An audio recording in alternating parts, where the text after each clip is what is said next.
starting a new series on my channel for my reading journal. In my last video for this, I updated the 2025 setup and it is so much better than what it used to be. I've got a mix of books that I've enjoyed and reads that were a bit meh this time around. Well, hello there. I'm Oracle and let's talk about books. I'll admit, I was a bit nervous to start this reading journal again. I kept wondering if I'd have the right stationery or the perfect supplies to match each book. But once I started rummaging through what I already had, I found that piecing things together became a part of the fun. It turned it into a creative little challenge where I had to find bits and pieces that fit in theme for each story and bringing them to life on the page. This new reading journal setup has been such a wonderful motivation for me to dive deeper into audiobooks. Honestly, that feels like a huge achievement in itself because growing up, I always hated reading in school. But now I realized that may have been because I just wasn't given the right kind of books. Back then, there was little to no fantasy, hardly any characters that made me want to stay up late reading the books. And now it's the exact opposite. I find myself reading constantly and sneaking in chapters whenever I can. And it's become such a joy that I decided to share the journey with you through this reading journal series. But for now, I'll be showing you how my N.I.E.R inspired rating system works, and we'll talk through the books I've finished so far in 2025. Don't worry, there will be no spoilers in the voiceovers, but if you do enjoy spoilers, then I recommend reading my reviews that I write down for each book. Now, starting off with an interesting title, Morningwood. Everybody loves large chests. I know exactly what you're thinking, but I promise you, it's not what you expect. I actually reread the first few books of this series on Audible, and I'm so glad I did because I forgot everything. This story opens with a classic dungeon crawl, the kind that makes you feel like you've stepped into a tabletop D&D game. Adventures, loot, and monsters lurking in the shadows. But one of those treasures isn't what it seems. And from there, the tale takes a completely unexpected direction. We meet Boxy, an unusual protagonist who dreams of becoming the greatest in all the land. But his origins, you could say, make things a bit complicated. What follows is a mix of extremely dark humor, wild battles, new allies, unexpected growth, and plenty of explosive encounters. That said, I do want to give a gentle warning in this series because it leans heavily into the R-rated territory. It's violent, graphic, and might be a bit triggering for some readers. If you're curious, I definitely recommend checking out the disclaimers before diving in. But if it's something you're comfortable with, it's chaotic, unpredictable adventure that really flips fantasy genre on its head. Also, I just realized I haven't really explained my reading system. Each book is rated across 4 categories, one for each letter in N.I.E.R, and each category can receive up to 5 stars. That means the maximum possible score is 20 stars total. I gave it 18 out of 20 stars. To make the rating easier to compare, I take the total and divide it by 4 categories. So 18 divided by 4 gives it 4.5 stars. So in the end, this book landed at a 4.5 out of 5 stars, which is almost near perfect. And I gotta say, for my very first read of 2025, that's pretty stinking impressive. I think at some point I'll make a dedicated video just walking through how the N.I.E.R rating system works. So if anyone wants a full breakdown, I can always link that in the future reading journal setups.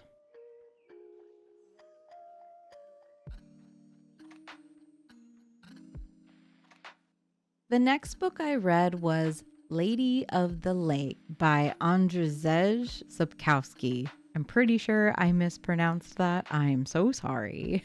One of the final and most powerful entries in the Witcher series. This story carries the weight of destiny and prophecy throughout every single page, and its heart is Ciri. She's caught in a struggle for survival as kingdoms, mages, and entire armies try to control her abilities. Abilities that could change the fate of the world. Meanwhile, Geralt and his companions are locked into their own desperate search, moving across battlefields, royal courts, and even other realms in their effort to find her. This book was slow in some parts and took me a long while to get through. Sapkowski doesn't just give us sorcery and swords. He's able to weave in lots of politics, betrayals, and the harsh realities of war. And yet, what made it most memorable for me were the personal threads,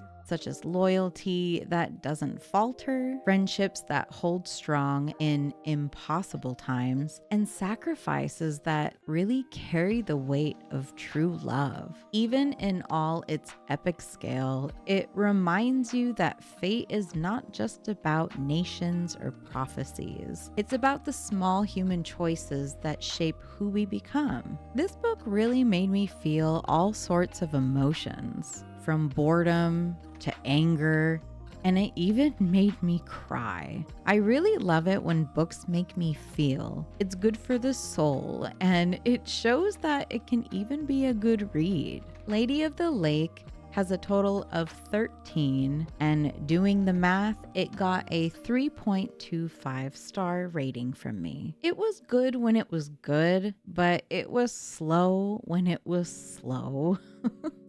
After all of that intensity, I really needed something softer, something a bit more comforting, and Legends and Lattes by Travis Baldree was exactly the cozy break I was looking for the most part.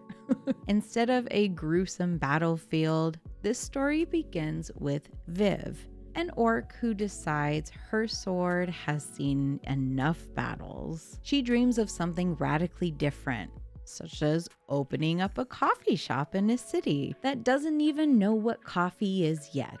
Potential, right? What follows isn't about clashing armies or magical duels much, but about the quiet courage it takes to start over. Viv begins laying down bricks and building tables and experimenting with recipes. Slowly, a community builds to form. A baker whose pastries pair perfectly with coffee, a carpenter with their own creative flair, and others who find a little piece of themselves inside her dream. What's really cute about this book is that the stakes aren't about saving the world. They're about creating a space of warmth, friendship, and even belonging. While this was a gentle and heartwarming read, I unfortunately was able to predict the story right off the bat, and it fell a bit flat for me.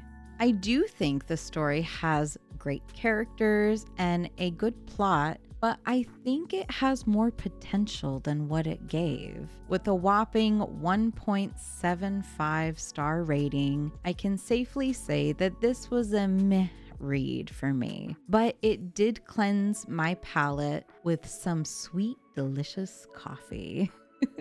And finally, I circled back into the Witcher universe with Season of Storms by Sapkowski. This is a standalone tale that is kind of outside of the main series. The story begins with Geralt facing one of his worst nightmares. He loses his swords. For a Witcher, those weapons, they're not just tools, no, they're survival itself. His hunt to recover them pulls him into a very complicated tangle of royal intrigue, manipulative, beautiful sorcerers, and while monsters continue to creep from the darkness. What I loved about this book is how it showcased Geralt at his truest. He's clever, quick-witted, and derpy, but he's also walking a thin line between the cruelty of men and the brutality of the creatures that he hunts. The danger feels constant, like it's lurking in every corner, yet Sapkowski never lets go of those flashes of humor and humanity that makes Geralt such a beloved character. The book reads like one of those adventures that sits in between the larger legend, gritty, dangerous, an unforgettable reminder that even outside the grand series, The Witcher's world is full of storms worth braving. I found this book to be pretty good in the grand scheme of the Witcher universe. However, it was a bit confusing in the timeline, giving it a 3.5 star rating. Geralt is one of those characters that you can't help but like. And fun fact, I actually met Geralt's voice actor, Doug Cockle, and he is such a sweetheart.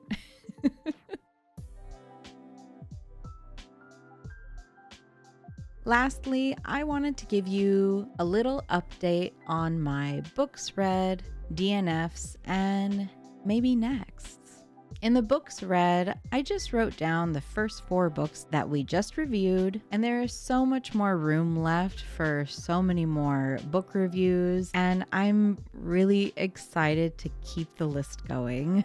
Then there's DNF, also known as Did Not Finish. For me, this is important to keep track of because it helps me understand my reading tastes a little bit better. The first DNF I'm writing down is The Bad Beginning by Lemony Snicket. I didn't actually mind the kid and the adult narrations. That part was fine, but the baby's constant crying just really pushed me over the edge. And it wasn't like a here and there kind of cry. It was pretty constant enough that I felt really overwhelmed about a quarter of the way through that I had to stop because it was just too much for me in an audiobook. The second was The Last Tale of the Flower Bride by Roshani Chokshi. This one had such a gorgeous premise, and I really wanted to love it. I even borrowed it twice, but the narration style just wasn't clicking for me, and I found myself waiting and waiting for something to really happen. By the time I reached almost halfway, 49% in to be exact, I just didn't have the patience to keep going. And sometimes it's better to set a book down than to force yourself to read it, and that's okay. For the maybe nexts, I've listed Juniper and Thorn by Ava Reid, Magic Lessons by Alice Hoffman, A Discovery of Witches by Deborah Harkness, and of course, The Hobbit by J.R.R. Tolkien. Spoiler, I've already read The Hobbit when I was in 8th grade, but does that really count? It's been many moons since then. If you've made it all the way to the end of the video, thank you so much for joining me in the very first entry in this new series.